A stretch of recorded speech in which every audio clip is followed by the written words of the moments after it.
What's going on, guys? Let's look at this problem right here. Here's question is asking, assume that a digital system has two 8-bit registers R1 and R2.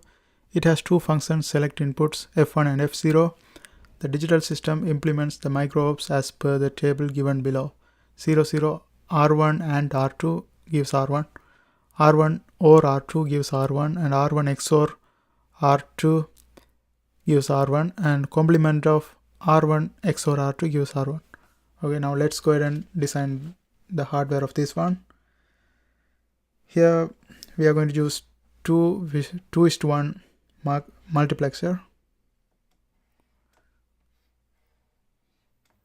2:1 multiplexer, and this one is going to be 0, 1, 2, 3 right here, and here F0 and F1 connected.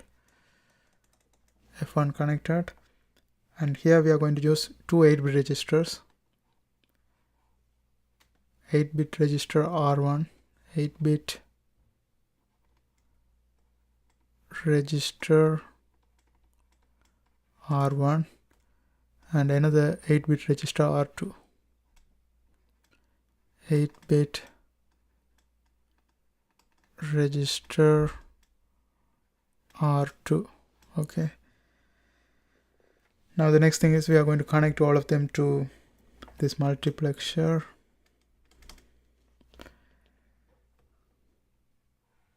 Okay, now here we have AND, OR, XOR and XNOR. Let's put all of those gates: AND gate, OR gate, XOR gate, and XNOR gate.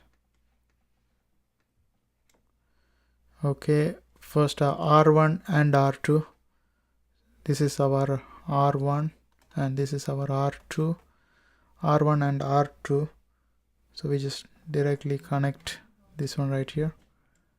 The second one is R1 and R2 gives us 0, 0. So this is 0 right here. And R1 or R2 gives us R1.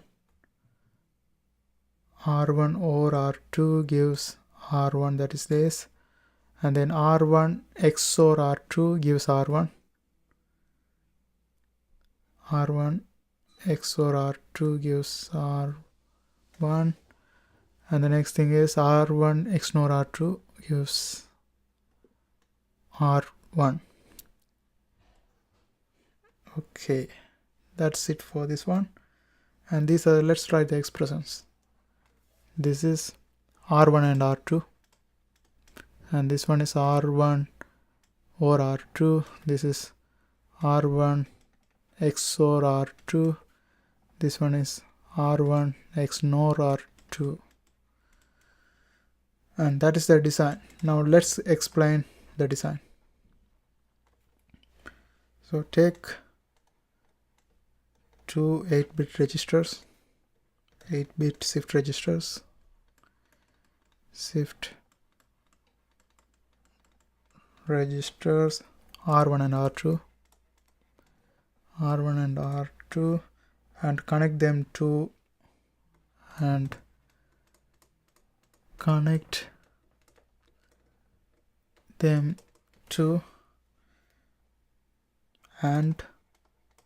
or XOR and XNOR, XNOR gates respectively,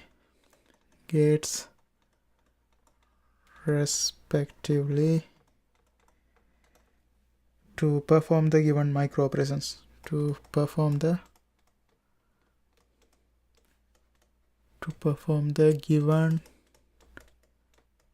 micro operations. Then connect the outputs of 4 gates. Then connect the output of 4 gates to input of to input of 2:1 multiplexer and choose selection. Choose selection, inputs as F0 and F1. F0 and F1. The output of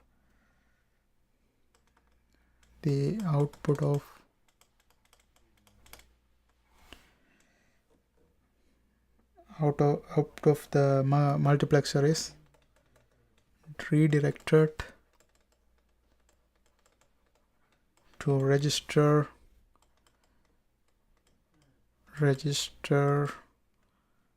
R1. I forgot to put that one. Here we have to redirect this one to register R1. And as the output is stored in the R1. As the output is stored in the R1, and this is the description of this hardware design. And that's how we do that. I hope you guys find this video helpful. Thanks for watching. And if you're trying to learn digital logic design too, there are a bunch of videos in my playlist. I hope you guys watch that too. Don't forget to subscribe. See you next time.